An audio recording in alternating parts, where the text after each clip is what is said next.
Hello AIIMS. आज हम लोग केमिस्ट्री में आगे की ओर देखेंगे। इससे पहले हम लोगों ने केमिस्ट्री में ओवरलैपिंग का पूरा केस समझ लिया था, ठीक है। तो आज हम लोग थोड़ा बहुत आगे बढ़ते हैं ओवरलैपिंग में। थोड़ा बहुत आगे बढ़ने का मतलब सर अभी समझ में आ जाएगा। उससे पहले मेरे पास एक डाउट आया था, दैट मीन्स यूट्यूब पे कमेंट सेक्शन में किसी ने एक डाउट में लिखा था कि अगर मान लीजिए पीएक्स का ओवरलैपिंग हम लोग पीएक्स के साथ कराते हैं। कैसी ओवरलैपिंग में करा रहा हूँ? Side way overlapping. तो साइड वे ओवरलैपिंग यदि मैं करा रहा हूं इन दोनों का, तो जो इंटरन्यूक्लियर एक्सिस हो रहा है या तो वाई होगा या तो जेड होगा, ठीक। लेकिन उन्होंने कहा कि वाई तो ठीक है, जेड पे कैसे होगा? वाई पे तो होगा, ठीक है। तो सबसे पहले पीएक्स होता गया, पीएक्स ऐसे ही होगा। अब मुझे साइड वे कराना है, तो अगर मान लो मैं यहाँ पे रख रहा हूं तो यहाँ पे तो नहीं होगा। क्यों नहीं होगा? देखो यहां से जब ये आएगा तो सीधा टकराएगा, यानी हेड ऑन ओवरलैपिंग हो जाएगा। लेकिन मुझे साइड वे कराना है तो इसलिए मैं इसको उठा के कहाँ लाऊंगा? यहाँ पे ला दूंगा, यहाँ पे ला दूंगा, ठीक है, यहाँ पे इसके साथ। तो ये हो जाएगा, देखो तब इंटरन्यूक्लियर एक्सिस क्या बन रही है? वाई बन रही है, नहीं बन रही है। और देखो यहाँ पे क्या हुआ? साइड वे ओवरलैपिंग हो गया। लेकिन ठीक है, जेड पे कैसे होगा? यानी यही चीज जेड पे अगर मैं कराऊं तो ये जेड कैसे बन रहा है? यही तो क्वेश्चन है कि ये तो ठीक है वाई बन गया, लेकिन जेड का कहाँ से इंटरन्यूक्लियर एक्सिस होता है? तो जेड तो ऐसे ही होता है ना। तो या तो मैं वाई को ऐसे ले लूं, वाई को देखना मैंने क्या बताया, मैं जस्ट इतना ही बोला था कि अगर मैं वाई को हल्का सा लेटरल कर दूं, दैट मीन्स पीएक्स है तो पीएक्स को हल्का सा ऐसे कर देता हूं, टेढ़ा कर दिया। तो हल्का सा टेढ़ा कर दिया तो ये वाला एक्स यहाँ भी होगा, यहाँ भी हल्का सा टेढ़ा हो जाएगा। जब टेढ़ा हो जाएगा तो इंटरन्यूक्लियर एक्सिस क्या हो जाएगी? मेरी जेड बन जाएगी, नहीं बन जाएगी? हल्का सा मैंने क्या कर दिया? इन्वर्ट कर दिया या लेटरल कर दिया या थोड़ा सा टेढ़ा कर दिया। सिंपल समझो, यहाँ पे सीधा था, यहाँ पे हल्का सा क्या कर दिया? टेढ़ा कर दिया एक्स को। है तो अभी भी एक्स। भाई पी एक्स का मतलब क्या? पी एक्स का मतलब ये हॉरिजॉन्टल, पी वाई का मतलब एकदम खड़ा, दैट मीन्स वर्टिकल। और पी जेड का मतलब इसके perpendicular, that means P Z ऐसे ही बनाते हैं हम लोग, ऐसे बनाते हैं। तो ये क्या है? एकदम आगे निकला हुआ है। तो अब एक बात बताओ, क्या ये जो है यही तो इस चीज को आप अगर देख पा रहे होगे तो क्या यही चीज तो ये है? क्या ये पी एक्स है कि नहीं है? ये भी तो हॉरिजॉन्टल है, बस हल्का सा क्या है? इन्वर्ट है। तो आई बात समझ में? तो बस थोड़ा सा आपको क्या कर देना है? टेढ़ा कर देना है, बाकी वही चीजें है, ठीक है ना। तो जेड पे बन जाएगा आपका, यानी इंटरन्यूक्लियर एक्सिस आपका जेड बन जाएगा। आई थिंक ये समझ में आ गया होगा। अगर नहीं समझ में आया होगा तो बताइएगा, इस पर ब्रीफ में छोटा सा 2-3 मिनट का वीडियो बना के और एक्सप्लेन कर दूंगा, ताकि आपको बेसिक से ही क्लियर हो जाए, ठीक है। चलिए अभी आज का हमारा टॉपिक क्या है? तो अभी हम लोगों ने देख लिया कि भैया ओवरलैपिंग हो रही है। ओवरलैपिंग से दो तरीके के बॉन्ड बनेंगे, sigma bond and pi bond, ठीक है। तो चलो देखते हैं इनके कंपेरिजन को, यानी सिग्मा बॉन्ड का कंपेरिजन करते हैं हम लोग किसके साथ? ये सिग्मा बॉन्ड है और इसके साथ हम लोग कंपैरिजन करेंगे पाई बॉन्ड का। पाई बॉन्ड मतलब पाई बॉन्ड, ठीक है। चलिए देखते हैं इसको हम लोग, एक सेकंड रुकेंगे। चलिए देखिएगा, तो सबसे पहली बात, सिग्मा बॉन्ड कब बनता है? जब हेड ऑन ओवरलैपिंग होती है। जबकि पाई बॉन्ड कब बनता है? जब साइड वे ओवरलैपिंग होती है। तो side way overlapping, pi bond. Sigma bond की यदि मैं बात करूं तो ये क्या होता है? स्ट्रांग होता है। स्ट्रांग क्यों होता है? क्योंकि ये हेड टू हेड मिलता है, तो बहुत अच्छे से इसकी पकड़ होती है, यानी इसकी पकड़ बहुत मजबूत होती है, इसलिए स्ट्रांग होता है। जबकि पाई बॉन्ड क्या होता है? वीक होता है, क्योंकि ये साइड साइड से पकड़ा होता है, इसलिए इसकी पकड़ क्या होती है? कमजोर होती है, ठीक है ना। जबकि ये फ्रंट से पकड़ा होता है, तो फ्रंट से यदि पकड़ा होगा, यदि ये दोनों हाथ हैं, ये दोनों हाथों को देखोगे, अगर ये ऐसे पकड़ के चल रहे हैं तो दैट मीन्स क्या होगा? स्ट्रॉन्ग बॉन्ड यहाँ पे बनेगा। लेकिन अगर ऐसे पकड़ रहा हूं मैं तो ऐसे बहुत ज्यादा स्ट्रॉन्ग बॉन्ड नहीं बन पाएगा। आएगा समझ में? ऐसे स्ट्रॉन्ग होगा फ्रंट टू फ्रंट जब चल रहा होगा, यानी हेड टू हेड। लेकिन ऐसे में पकड़ा हुआ हूँ, एक के ऊपर एक हाथ रख के ऐसे पकड़ा हुआ हूँ, तो बहुत अच्छा बॉन्ड नहीं बनेगा। तो यहाँ से भी आप समझ सकते हो, यहाँ पे क्या बनेगा? वीक बॉन्ड बनेगा, जबकि यहाँ पे क्या बनेगा? स्ट्रॉन्ग बॉन्ड बनेगा, ठीक है ना। पहली बात, ये क्या होते हैं? फ्री रोटेशन होते हैं, यानी इनके अंदर रोटेशन क्या होता है? फ्री होता है। रोटेशन फ्री होने का मतलब, यार ध्यान से समझना, इसमें ये कह रहा है कि मान लो, इसको छोड़ो, यहाँ पे देखो, यहाँ पे देखो, ये एक है, ये दूसरा वाला एक है, ठीक है ना, ये दूसरा वाला है। सपोज कर लो आप एक को फिक्स कर दे रहे हो, यानी इसको आपने फिक्स कर दिया। फिक्स मतलब इसको मोशन नहीं कराना है, तो क्या ये मोशन कर सकता है? बिल्कुल मोशन कर सकता है। यानी एक हाथ यदि फिक्स कर दिया तो दूसरा वाला इसी को पकड़े पकड़े ऐसे ऐसे ऐसे ऐसे ऐसे ऐसे ऐसे ऐसे ऐसे ऐसे रोटेशन कर सकता है? नहीं कर सकता है, बिल्कुल ये वाला मूव नहीं करेगा, जबकि ये वाला मूव कर करके घूम घूम के इसको पकड़े पकड़े मतलब इसके चारों ओर घूम सकता है? नहीं घूम सकता है। या इसको फिक्स कर दिया तो ये वाला इसके चारों ओर ऐसे ऐसे पकड़े पकड़े क्या कर सकता है? घूम सकता है? नहीं घूम सकता है, बिल्कुल। तो यानी अगर मैं क्या करूं, इसकी बात करूं रोटेशन वाली, तो यहाँ पे सिग्मा बॉन्ड में चूंकि हेड ऑन ओवरलैपिंग होता है इसलिए इसका रोटेशन क्या होता है? फ्री होता है। यानी एक को अगर आप फिक्स कर दो तो दूसरा वाला इसके रिस्पेक्ट में मूव कर सकता है, जबकि साइड वे ओवरलैपिंग में ऐसा नहीं होता है। यानी इसकी जो रोटेशन होती है वो फिक्स्ड नहीं, फ्री नहीं होती है, ठीक है ना। तो यहाँ पे no free rotation, no free rotation, यहाँ पे देखोगे तो नो फ्री रोटेशन नजर आएगा। नो फ्री रोटेशन का मतलब भाई देख लो खुद, ये रहा और ये रहा, एक यहाँ पे मैंने बना दिया, ऐसे बना दिया, ये यहाँ पे बंधा हुआ है, ये यहाँ पे बंधा हुआ है। अब मैं अगर एक को फिक्स कर दूं, इसको फिक्स कर दूं, इसको घुमाना चाहूँ तो कैसे घूमेगा? तो क्या ऐसे ऐसे नाच पाएगा? ये तो इसी इंड पे ना बस क्या है, आपस में बंधा हुआ है, यानी एक ही इंड पे तो रुका हुआ है, ये उधर तो जा नहीं सकता। तो अगर ये घूमेगा दोनों को एक साथ लेके घूमेगा, यानी अगर मैं मूव कराऊंगा तो दोनों एक साथ मूव करेंगे। भाई ध्यान से देखो, इतना ही तो बंधा हुआ है, ऐसा तो है नहीं पूरा पूरा बंधा हुआ है। जबकि साइड वे में नहीं, हेड वाले में देखोगे ये पूरा का पूरा हेड पोर्शन वाला क्लियर है ना, तो ये मूव करेगा तो इसी पोर्शन पे मूव कर सकता है। जबकि जब ये मूव करने जाएगा यानी उठ के जब ये ऊपर जाएगा तो ये वाला पोर्शन तो इसका नहीं ना है भाई, ओवरलैपिंग तो यहीं पे हुई है, इतने दूर में हुई है, ये वाला पोर्शन तो है नहीं इसका, दूसरा वाला इंड तो है नहीं इसका, इसीलिए यहाँ पे रोटेशन जो होगा वो फ्री नहीं होगा। क्यों नहीं फ्री रोटेशन होगा? क्योंकि यहाँ पे जगह ही नहीं उसका है, ठीक है ना। अगर ये मोशन करेगा यानी रोटेशन करेगा, घूमेगा, तो दोनों एक साथ घूमेंगे, इसलिए इसके अंदर फ्री रोटेशन नहीं होता। फ्री रोटेशन मतलब कि एक ऑर्बिटल चाहे तो आप अकेले घूम सकता है। क्लियर है बात? ठीक। उसके बाद ये जो होता है सिग्मा बॉन्ड होता है, आप देखते हो ना सिग्मा बॉन्ड सबसे पहले बनता है, मतलब अगर कोई भी बॉन्ड बन रहा है तो सबसे पहले पाई बॉन्ड नहीं बनेगा, पाई बॉन्ड बने ना बने लेकिन सबसे पहले नंबर पे कौन आएगा?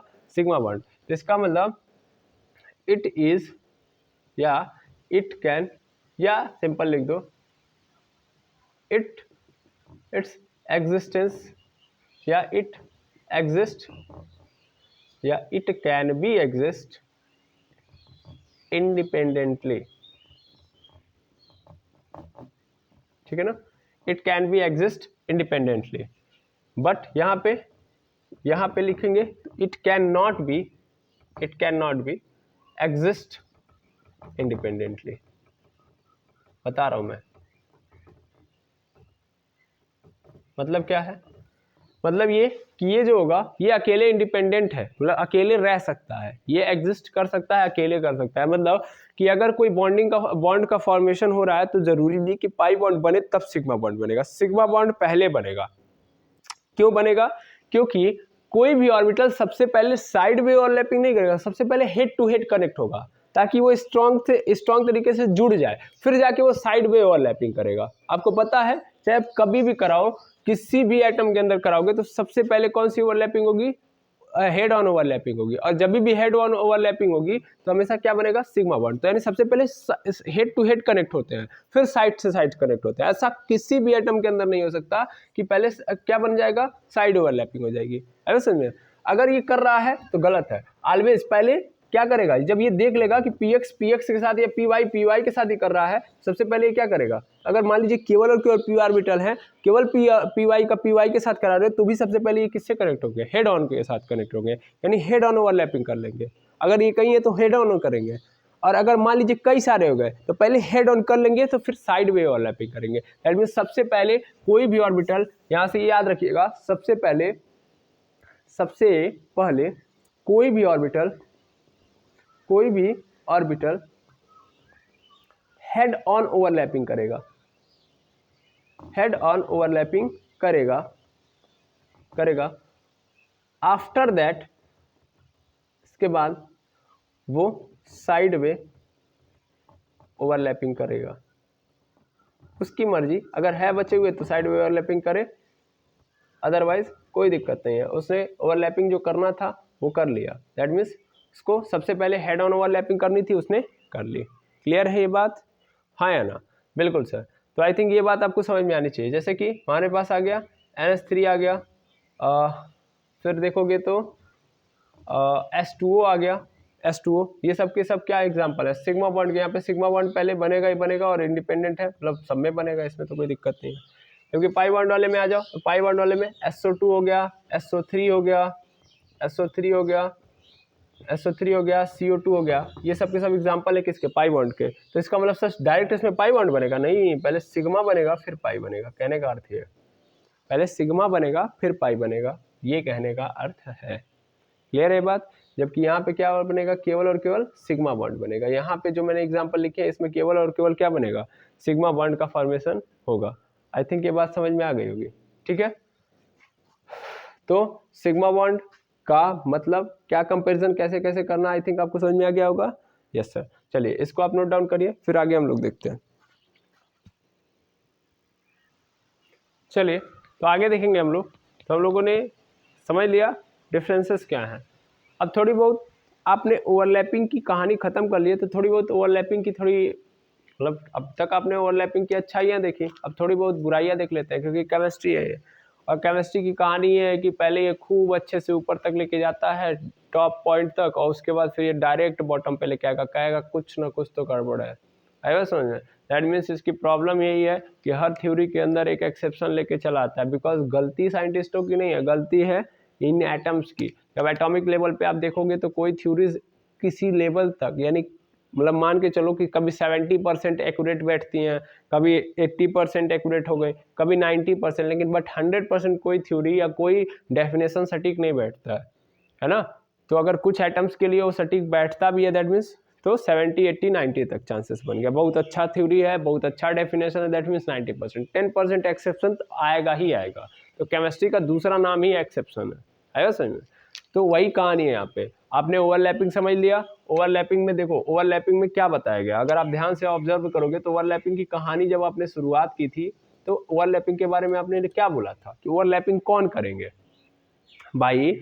ओवरलैपिंग के अंदर आप लोगों ने यही समझा था कि केवल और केवल वैलेंस सेल के, मैं इसको हिंदी में लिख रहा हूँ, वैलेंस सेल के वो ऑर्बिटल ओवरलैपिंग करेंगे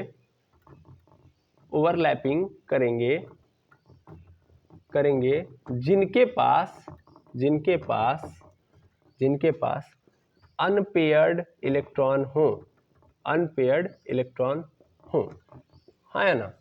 यानी ओवरलैपिंग वही इलेक्ट्रॉन कर सकता है जिनके पास क्या होगा, अनपेयर्ड इलेक्ट्रॉन होगा उनके वैलेंस सेल के अंदर, और यही फॉर्म कर सकता है, तभी फॉर्म होगा कोवैलेंट बॉन्ड, तभी जाके क्या बन पाएगा, कोवैलेंट बॉन्ड बन पाएगा। यानी कोवैलेंट बॉन्ड कब बनेगा, तो तभी बन पाएगा जब ओवरलैपिंग होगी। और कैसी ओवरलैपिंग होगी, वैलेंस सेल के अनपेयर्ड इलेक्ट्रॉन करेंगे आपस में तब। ठीक, ये बात बोली गई। इस आधार पे अगर मैं देखूं तो H2O को अगर मैं ध्यान से देखूं तो H2O है मेरा, H2O में दो लोग हैं, एक तो हाइड्रोजन है दूसरा ऑक्सीजन है। तो मैं अगर H2O को तोड़ूं तो ध्यान से देखिएगा, पहले मैं ऑक्सीजन को करता तो ऑक्सीजन का 8 होता है, तो ये जाएगा 1s2 2s2 2p2 हो गया, यही तो हुआ 1s2 2s2 2p2, sorry 2p4 होगा, sorry 2p4, 1s2 2s2 2p4। अगर मैं इसको डिफाइन करूं तो पहली बात तो p के अंदर 3 होते हैं, तीनों को मैंने डिफाइन लिख दिया। अब इसके अंदर देखूंगा मैं, क्योंकि मेरा वैलेंस सेल है कौन, सबसे पहली बात तो वैलेंस सेल कौन है, ये रहा valence shell 1s2 2s2 2p4, तो मेरा 2 वाला ही तो मेरा वैलेंस सेल है, वैलेंस सेल मेरा 2 वाला है। अब इस 2 के अंदर कितने ऑर्बिटल हैं, 2 ऑर्बिटल है, एक s ऑर्बिटल है और एक p ऑर्बिटल है। अगर मैं s ऑर्बिटल की स्थिति को देखूं तो s ऑर्बिटल के अंदर क्या हो चुका है, पहले से ऑलरेडी फिल्ड हो चुका है, यानी इसके अंदर पेयर्ड ऑफ इलेक्ट्रॉन है, दैट मीन्स इलेक्ट्रॉन का पेयर है, ना कि अनपेयर्ड है। और जबकि यहाँ पे आऊँ मैं इस वाले में देखूं तो यहाँ पे देखूंगा तो मैं स्थिति ऐसी कुछ बन रही होगी कि इस p वाले के अंदर क्या होगा, 2 अनपेयर्ड इलेक्ट्रॉन नजर आएंगे। तो डेफिनेशन यही कहती है ओवरलैपिंग की कि भैया वही करेंगे वैलेंस सेल के अंदर अगर 10 ऑर्बिटल है तो हमें 10 ऑर्बिटल से नहीं लेना देना है, हमें उन्हीं ऑर्बिटल को चेक करना है जिनके पास अनपेयर्ड इलेक्ट्रॉन है। तो मैं अगर देखूं तो ये भी मेरा वैलेंस शेल है, ये भी मेरा वैलेंस शेल है। सर ये पूरा पूरा वैलेंस शेल है, इसमें ये वाला भी वैलेंस शेल के ऑर्बिटल है, ये भी वैलेंस शेल के ऑर्बिटल है, but it is not exist, क्योंकि ये ओवरलैपिंग में भाग ही नहीं लगेगा, क्योंकि इसके पास क्या है, पेयर्ड इलेक्ट्रॉन है। यही बात हम लोगों ने सीखी हुई है। बिल्कुल यहाँ पे देखोगे 2p4 है, तो यहाँ पे ध्यान से देखा जाए तो इसके पास अनपेयर्ड है, यानी इसके पास कितने अनपेयर्ड इलेक्ट्रॉन है, तो क्या ये ओवरलैपिंग में जाएगा? बिल्कुल ये वाला ओवरलैपिंग में जाएगा। उसी तरीके से H को देख लो, तो H अगर देखा जाए तो H का कितना होता है, 1 होता है, और ये हो जाएगा 1s1 हो जाएगा। फिर उसी तरीके से देखोगे तो यहाँ पे H है, यहाँ पे फिर से एक दूसरा मतलब 2H लेना है ना हमको, 2H, तो यहाँ भी 1s1 है। अगर ध्यान से इसके बॉक्सेस को मैं बनाऊँ तो इसमें भी क्या होगा, क्या है इसमें सिर्फ और सिर्फ सिंगल एक ही है, ये है, और एक ही होने का मतलब क्या है, एक ही इलेक्ट्रॉन है, दैट मीन्स ये भी क्या है, अनपेयर्ड है कि नहीं है। तो हाइड्रोजन का वैलेंस शेल पहले क्या है, हाइड्रोजन का फर्स्ट वैलेंस शेल ही है, और इसके अंदर ऑर्बिटल कौन सा है, s, क्या ये अनपेयर्ड है? बिल्कुल, तो यानी ये ओवरलैपिंग में जाएगा, बिल्कुल जाएगा। तो एक H क्या करेगा, एक बार इसके साथ जाके क्या कर लेगा, मतलब ऑक्सीजन के पहले वाले मतलब इसके साथ कर लेगा, यहाँ पे देखो यहाँ भी अनपेयर्ड है, यहाँ भी अनपेयर्ड है, मिल जाएंगे। फिर ये वाला भी दूसरे वाले अनपेयर्ड के साथ जाके कर लेगा, तो दोनों क्या करेंगे, दोनों ये वाला और ये वाला, सॉरी ये मैंने गलत कर दिया, ऐसे होगा, तो ये वाला ये वाला ये वाला ये वाला, ये आपस में मिलके क्या कर लेंगे, पेयर बना लेंगे। कोई एक, चाहे हाइड्रोजन का वो जो इलेक्ट्रॉन जो सेम स्पिन का, मतलब देखिए ध्यान से, तो दोनों सेम स्पिन नजर आ रहा है ना, तो कोई एक अपना स्पिन क्या होगा, उल्टा कर लेगा और आपस में रहना स्टार्ट कर देंगे। आई बात समझ में? तो यहाँ पे कैसा हो रहा है, यहाँ भी sp ओवरलैपिंग हो रहा है, यहाँ भी sp ओवरलैपिंग हो रहा है, और sp ओवरलैपिंग का मतलब आपको 100% पता होना चाहिए कि यहाँ पे क्या होगा, हेड ऑन ओवरलैपिंग हो रहा है कि नहीं हो रहा है। और यहाँ पे एक बात और पता चल गई आपको कि यहाँ पे कौन सा बॉन्ड बनने वाला है, सिग्मा बॉन्ड बनने वाला है, हाँ या ना? बिल्कुल। और इसीलिए H2O को मैंने एग्जांपल में डाला था हेड ऑन में। NH3 देख लो या H2O देख लो या CH4 देख लो, इसमें केवल और केवल सिग्मा बॉन्ड बनेगा, यानी single sigma bond, pi bond नहीं बनेगा। तो यहाँ पे क्या बनेगा, यहाँ भी सिग्मा बॉन्ड, यहाँ भी सिग्मा बॉन्ड। आप स्ट्रक्चर देखोगे तो H का ऐसे ऐसे होगा, यानी ये वाला भी क्या होगा, सिग्मा बॉन्ड, यहाँ भी सिग्मा बॉन्ड, यानी कितने सिग्मा बॉन्ड बने, 2 सिग्मा बॉन्ड बने। क्लियर है बात? इसीलिए मैंने बोला था कि इंडिपेंडेंटली एग्जिस्ट करता है। ठीक है, तो यहाँ से 2 बातें भी क्लियर हो गई, ये सब बातें भी क्लियर हो गई, कैसे हो रहा है, क्या ये इनकी बात मान रहा है कि नहीं मान रहा है, ये जो लिखी गई लाइन है क्या इसकी बात मानी जा रही है, बिल्कुल मानी जा रही है। क्या गलत है? नहीं, बिल्कुल सही है। ये जो बात लिखी गई है और ये जो फॉर्मेट है वो सब सही है, लेकिन मैंने बोला ना सही होने की भी एक लिमिट होती है, यानी हर इंसान के अंदर कुछ ना कुछ बुराइयां होती हैं, उसी तरह ये केमिस्ट्री उस चीज़ को उजागर करके लेके आती है, इसकी प्रॉब्लम यही है। ठीक है ना, वो इंसान की अच्छाइयाँ कुछ ही देर तक बस दिखाती है, उसके बाद बुराइयों पे उतारू हो जाती है। तो देखिए कैसे ये ओवरलैपिंग को गलत मानती है। गलत ये नहीं मानती है भाई, गलती एटम की है, वो एटम ऐसा अपना रूप चेंज करेंगे कि भाई बात ही अलग है। जैसे मैं BE को ले लूँ, तो BE को अगर मैं ले लूँ तो इसका इलेक्ट्रॉनिक क्या बोलते हैं, एटॉमिक नंबर 4 होता है। अगर मैं इसका लिखूँ इलेक्ट्रॉनिक कॉन्फ़िगरेशन तो 1s2 होगा, 2s2 होगा, बिल्कुल सर। अब ध्यान से देखो तो इसका वैलेंस शेल कौन सा है, यही वाला है। वैलेंस शेल की स्थिति देखो, यानी इसके पास ऑर्बिटल कितने हैं, एक ऑर्बिटल है। उस एक ऑर्बिटल की स्थिति देखो, तो उस एक ऑर्बिटल की मैं स्थिति देखूँ तो इसके अंदर 2 इलेक्ट्रॉन है और दोनों यहाँ पे एग्जिस्ट कर जा रहे हैं। दैट मीन्स यहाँ पे क्या है, वैलेंस शेल का जो ऑर्बिटल है वो पेयर्ड है, पेयर्ड है, बिल्कुल सर। और अगर ये पेयर्ड है तो इसको कोई भी बॉन्ड नहीं बनाना चाहिए, यानी no covalent bond form, no covalent bond form, हाँ या ना? खुद देखो क्या कंडीशन है, ओवरलैपिंग होगी वैलेंस शेल के, वो ऑर्बिटल ओवरलैपिंग करेंगे जिनके पास अनपेयर्ड इलेक्ट्रॉन होंगे और फिर क्या फॉर्म करेंगे, कोवैलेंट बॉन्ड फॉर्म करेंगे, कोवैलेंट बॉन्ड का फॉर्मेशन होगा यहाँ से। लेकिन यहाँ पे तो क्या है, वैलेंस शेल का जो ऑर्बिटल है वो ऑलरेडी पेयर्ड है, तो कोवैलेंट बॉन्ड का फॉर्मेशन हो पाएगा, there is no option sir. ठीक, बट हमने देखा हुआ है कि कोवैलेंट बॉन्ड यहाँ पे नहीं फॉर्म होना चाहिए, लेकिन हमने देखा हुआ है कि ये जो BE है दैट मीन्स बेरिलियम जो है, तो बेरिलियम जो है वो क्या करता है, वो बॉन्ड फॉर्म करता है, BeCl2 BeF2, ये सब क्या करता है, ये फॉर्म करता है। तो ऐसा कैसे, फर्स्ट क्वेश्चन, ऐसा कैसे ये बनाता है, तो बनाता कैसे है, आयो समझ में, BeS2 ये बनाता है, यानी ये बॉन्ड का फॉर्मेशन करता है, तो ऐसे कैसे, क्वेश्चन तो यहाँ पे आना चाहिए ना। तो यहीं पे ये थ्योरी आके, यहीं पे जो डेफिनेशन है वो आके थोड़ा बहुत क्या हो जाता है, हिल जाता है। अब भाई प्रॉब्लम क्रिएट हो जाती है कि ओवरलैपिंग की कंडीशन में जो हमने दिया गया है, हम लोगों ने दिया है कि अनपेयर्ड इलेक्ट्रॉन होने चाहिए तब जाके कोवैलेंट बॉन्ड का फॉर्मेशन होगा, लेकिन यहाँ पे बिना अनपेयर्ड इलेक्ट्रॉन के ही क्या हो जा रहा है, यहाँ पे बिना अनपेयर्ड इलेक्ट्रॉन के भी फॉर्मेशन हो जा रहा है बॉन्ड का। तो इस कारण प्रॉब्लम आई और तब साइंटिस्टों का एक ग्रुप पुनः आया और फिर उन लोगों ने सोच विचार करना स्टार्ट किया। फिर देखा अगर BeCl2, देखो यार मैं फिर से बोल रहा हूँ, यहाँ पे साइंटिस्टों की कोई गलती नहीं है भाई। एक पर्टिकुलर रूल लगा रहे हैं, तो मान लीजिए मैंने बोला ना, अगर मान लीजिए 100 लोग हैं, 100 लोग में से 70 लोग 80 लोग बात मान जा रहे हैं, तो 20 लोग अपने आप एक्सेप्शन की स्थिति में आते हैं। वही काम एटम का है। अगर कुछ रूल्स बनाए जाते हैं केमिस्ट्री में, तो कुछ नहीं, लगभग एटम मानते हैं उस बात को, लेकिन कुछ ऐसे जरूर होंगे जो बात को नहीं मानेंगे, ठीक है ना। और कोई ना कोई कारण उनके पास होगा, मेरे पास ये दिक्कत है, वो दिक्कत है, ये कारण था, वो कारण था, इसलिए ऐसा हो रहा है। तो अब मजबूरन उनको उतने पे ही फॉलो करवाना पड़ता है। इसीलिए केमिस्ट्री के अंदर कोई भी रूल दिया जाता है वो क्या होता है, यूनिवर्सल नहीं बन पाता है, ठीक है। तो ये ऐसा बन रहा है, इसका कारण क्या है, तो लोगों ने देखा एक्चुअल में प्रॉब्लम क्या है। एक्चुअल में प्रॉब्लम ये है कि जब Be में देखा जा रहा है तो पेयर्ड इलेक्ट्रॉन नजर आ रहे हैं, लेकिन अगर मान लीजिए मैं इस Be को किस स्टेट में डाल दूं, एक्साइटेड स्टेट में। ये जो हम देख रहे हैं तो नॉर्मल स्टेट है या ग्राउंड स्टेट है ना, ग्राउंड स्टेट में ऐसा होना चाहिए, लेकिन अगर मैं एक्स को एक्साइटेड स्टेट में डाल दूं, तो क्वेश्चन क्या होता है कि what is the means of excited state. Excited state का मतलब क्या होता है कि इलेक्ट्रॉन को एक्साइट कर देना, एनर्जी देना, और एनर्जी देने के बाद उनके नेक्स्ट ऑर्बिटल में उनको मूव करा देना। मतलब नहीं समझ में आया सर? मतलब यार तुम खुद देखो, 1s2 है, 2s2 है, क्या वैलेंस शेल के अंदर केवल सिंगल एक ऑर्बिटल है? नहीं सर, वैलेंस शेल के पास 2 ऑर्बिटल नजर आएंगे, क्योंकि सेकेंड वाला, सेकेंड के अंदर 2 आएंगे, एक s वाला आएगा और एक ठो p वाला आएगा, यानी p वाला ऑर्बिटल होगा कि नहीं होगा, 2p। अब 2p वाला ऑर्बिटल की बात करूं तो 2p वाले ऑर्बिटल के अंदर कोई इलेक्ट्रॉन नहीं है, बिल्कुल नहीं है, और s वाले के अंदर तो भरे पड़े हैं, है ना, मतलब दोनों के दोनों इलेक्ट्रॉन भर गए हैं। तो वही काम करना है आपको, क्या देना है इनको, एनर्जी। तो एनर्जी जब दूंगा तो भाई पहले तो शुरुआत में कॉम्पैक्ट होकर, पहले जैसे होती है ना, फैमिली सोचती है कि नहीं हम साथ साथ हैं, ठीक है ना, हम साथ साथ हैं, तो हम साथ साथ हैं रहने का एक वचन लेते हैं। सभी लोग 4 भाई हैं, 2 भाई हैं, 3 भाई हैं, जितने भी भाई हैं सब एक साथ रहना पसंद करेंगे।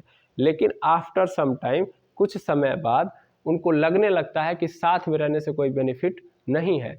कब? जब उनके पास इंडिपेंडेंट रूप में पैसा आने लगता है, ठीक है। सबके पास जब पैसा आने लगेगा तो सब अपना इंडिविजुअल लेवल पे अपना विकास करना चाहेंगे, और वही इंडिविजुअल लेवल का जो विकास होगा वही उनको अलग करेगा। चूंकि मान लीजिए अलग हो रहे हैं, जैसे मान लीजिए एक व्यक्ति है, मतलब एक व्यक्ति के 3 लड़के हैं, सपोज कर लीजिए, वो तीनों लड़के शुरुआत में एक ही घर में रह रहे थे। ऐसा नहीं कि सिंगल एक ही घर था, घर हमारे पास 4 थे, सॉरी 3 और घर थे, लेकिन हम अभी फिलहाल में एक ही घर में रह रहे हैं, मतलब टोटल 3 घर हैं, हम एक ही घर में रह रहे हैं। क्यों रह रहे हैं? क्योंकि हमें साथ साथ रहना है। कुछ दिन तक चलेगा, बिल्कुल चलेगा। कब तक चलेगा? जब तक माँ बाप पैसा दे रहे हैं। जिस दिन हमारे पास सिंगल पैसा आने लगा, मतलब इंडिविजुअल लेवल पे पैसा, यानी हर लड़का अपना पैसा कमाने लगा, उसकी शादी हो गई, उसके मतलब उसका एक अपना फैमिली हो गया, तो वो चाहेगा नहीं कि मतलब अपना कंट्रीब्यूशन फैमिली के लिए देना, वो चाहेगा कि इंडिविजुअल लेवल पे अपने आप को प्रिपेयर करना। देखो यार, ये जो पिछली कहानी चल रही है कि हम साथ साथ हैं, वो इस समय की कहानियां नहीं है, धीरे धीरे ये चीजें होती हैं। हर जगह पे बंटवारा होना संभव है। देखो ये गलत भी नहीं है, और इसको मैं गलत इसलिए नहीं मानता क्योंकि ये रिक्वायरमेंट होती है सिचुएशन की। अगर आप अलग नहीं होंगे तो रिश्ते बिल्कुल खराब हो जाएंगे। तो कभी कभी अलग हो जाना भी रिश्तों को बचाने से, मतलब रिश्तों को बचाया जाता है अलग होने के लिए, वही स्थिति है। तो वो लोग क्या करेंगे, पहले जो हम साथ साथ वाली कहानी चल रही थी, वही लोग जानते हैं कि हमारे पास 2 घर है तो हम झूठे यहाँ पे परेशान हैं, यहाँ पे सबकी जिम्मेदारी ले रहे हैं, एक काम करते हैं हम अपना अलग हो जाते हैं, घर तो हमारे पास ऑलरेडी है। तो वही लोग निकल के फिर उस घर में, यानी एक बंदा दूसरे में शिफ्ट हो जाएगा, एक वाला दूसरे में शिफ्ट हो जाएगा। सेम सिचुएशन यहाँ पे इलेक्ट्रॉन के लिए है। इलेक्ट्रॉन पहले कुछ एनर्जी नहीं थी, चुपचाप वैसे बैठा हुआ था, ठीक है ना, लेकिन जो ही इसको एनर्जी दी गई, एनर्जी मिली, इसको एनर्जी मिलने के बाद ये क्या करेगा, जब जानता है कि मेरे पास दूसरा घर है तो मैं झूठ में इस घर में अकेले मर रहा हूँ, मैं चलता हूँ अपने अकेले के घर में रहूंगा, आयो समझ में, यानी मेरा खुद का एक घर है तो मैं क्यों इस घर में मर रहा हूँ, आयो समझ में। सिंगली यही काम होता है। यहाँ पे क्या होता है कि ये जो इलेक्ट्रॉन है जब एक्साइटेड स्टेट में आता है, तो ये एक्साइटेड स्टेट में आने के बाद इस घर से निकल के अलग हो जाता है, यानी बंटवारा हो जाता है। तो यानी कहानी कुछ ऐसी बन जाती है 2s1 वाली, यानी यहाँ पे 2s1 हो जाता है, एक इलेक्ट्रॉन इसके पास आ जाते हैं और यहाँ पे 3 घरों में से एक घर में फिर इलेक्ट्रॉन आ जाते हैं, 2p1 वाला स्थिति हो जाता है। लेकिन ये तभी पॉसिबल है जब हमारे पास घर रहेगा। मेरे पास घर ही नहीं रहेगा तो बंटवारा कहाँ से होगा। अब भाई एक ही घर है, अब उसके अलावा ना मेरे पास खेत है ना बाकी ज़मीन है, कहीं ना मेरे पास इतना पैसा है कि मैं ज़मीन कहता हूँ, तो मजबूरी उसी में नाक रगड़ना पड़ेगा, है कि नहीं है। उसी में मजबूरी, अब चाहे अच्छा लग रहा है चाहे खराब लग रहा है, चाहे मारपीट करके रह रहे हो चाहे प्यार से रह रहे हो, लेकिन रहना तो उसी में है। तो मजबूरन हम साथ साथ वाला फिनोमिना आपको अपनाना पड़ेगा, ठीक है ना। तो वही कहानी यहाँ पे बन रही है। यहाँ पे घर ऑलरेडी है इस वैलेंस सेल के पास कि यहाँ पे 2s के साथ साथ 2p खाली है, इसलिए इलेक्ट्रॉन यहाँ पे कूद के चला आएगा। और ये क्या बोलते हैं, एक्साइटेड स्टेट फर्स्ट है। भाई अभी और एनर्जी देगी और जंप कराओ, ठीक है ना। तो ये कहानी ऐसे बन जाएगी। तो पहले जो क्या था, पेयर्ड था, अब क्या नजर आ रहा है, अब अनपेयर्ड हो गया कि नहीं हो गया। तो ये हो गया अनपेयर्ड, हो गया अनपेयर्ड।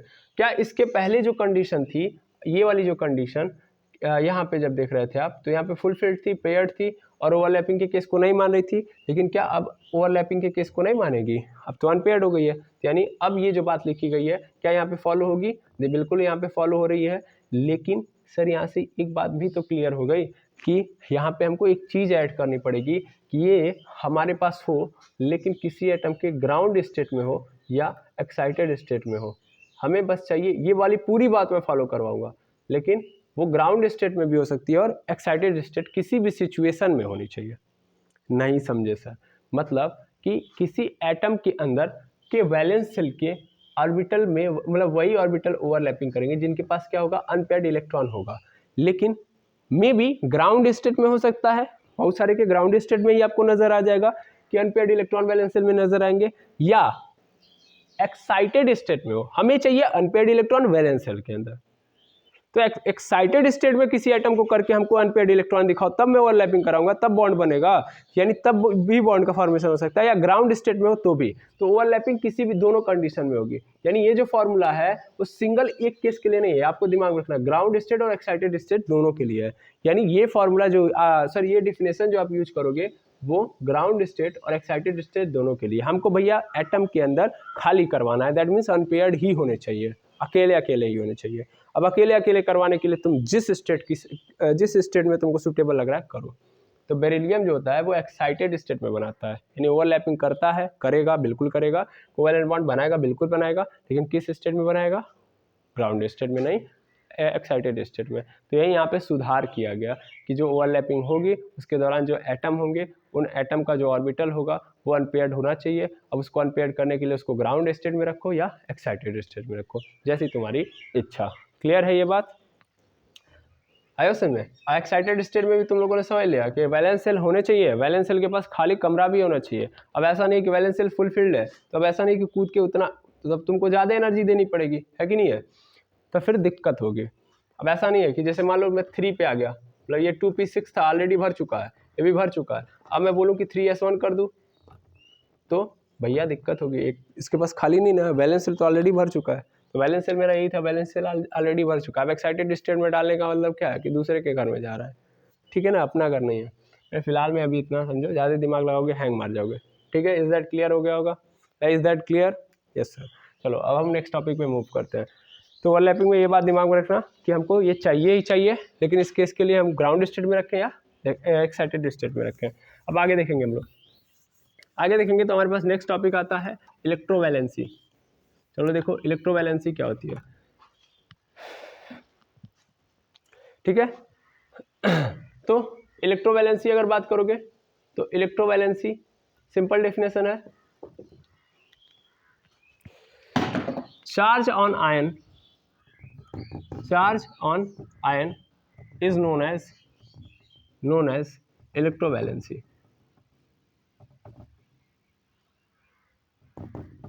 सिंपल है, एक आयन के ऊपर, आयन मतलब या तो पॉजिटिव चार्ज है या तो निगेटिव चार्ज है, या तो उसके अंदर इलेक्ट्रॉन आ चुके हैं या तो इलेक्ट्रॉन उसका घर छोड़ के जा चुका है, तो दैट मीन्स उसी को बोलते हैं आयन।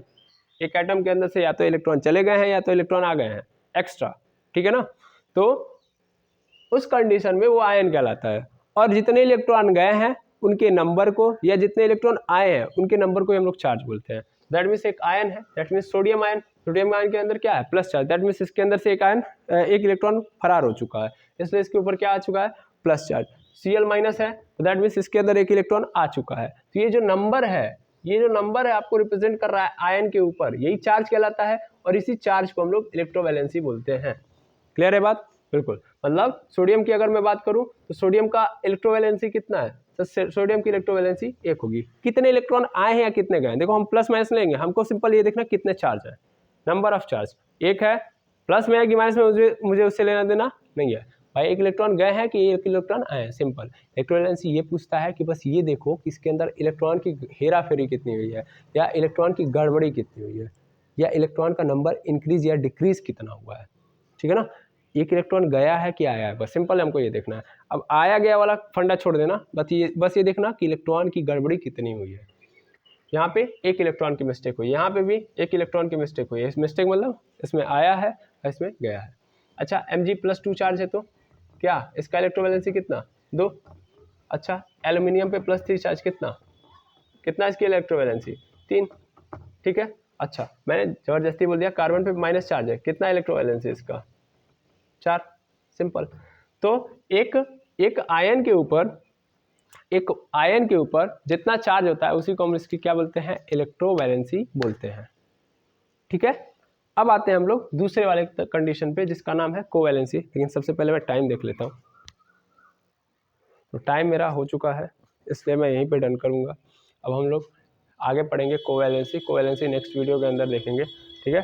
तो आज के लिए बस इतना ही। Thank you very much MS. कोई भी डाउट हो ईमानदारी से, लॉयल्टी के साथ आप ज़रूर बताइए कमेंट सेक्शन में। टेलीग्राम चैनल पे आपको लग रहा है ईजी, तो टेलीग्राम चैनल पे बताइए। ठीक है। और इस वीडियो के अंदर कोई भी एरर हो तो उसे भी बताइए, ताकि मैं अगले नेक्स्ट वीडियो के अंदर सुधार कर सकूं। और ब्रीफली नहीं, आप अच्छे से एक्सप्लेन करिए, लिखने में कुछ नहीं जाता है, फ्री है। ठीक है ना। आप अगर मान लीजिए 10 वर्ड में SMS कर रहे हो, दैट मीन्स 10 वर्ड के अंदर लिख के दे रहे हो डाउट अपना, या 1000 वर्ड में अपना डाउट लिख के दे रहे हो, भाई MB उतनी ही कटनी है, मतलब KB में कटनी है, और आपको MB का हिसाब लगाना नहीं है। ठीक है ना। आप उस जनरेशन में नहीं जी रहे हो कि जिसमें 5 रुपये में आपको 20 MB मिलेंगे और आपका ज़्यादा लिखने पे ज़्यादा खर्च होगा। ठीक है। तो उसके लिए टेंशन मत लीजिए, आप डाउट को एकदम क्लियरली एक्सप्लेन कर दीजिए, ताकि मैं आपको उससे भी क्लियर एक्सप्लेन कर पाऊँ, यानी आपके डाउट को तब मैं क्लियर एक्सप्लेन कर पाऊँगा या क्लियर कर पाऊँगा। ठीक है। आज के लिए इतना ही। Thank you very much. बस।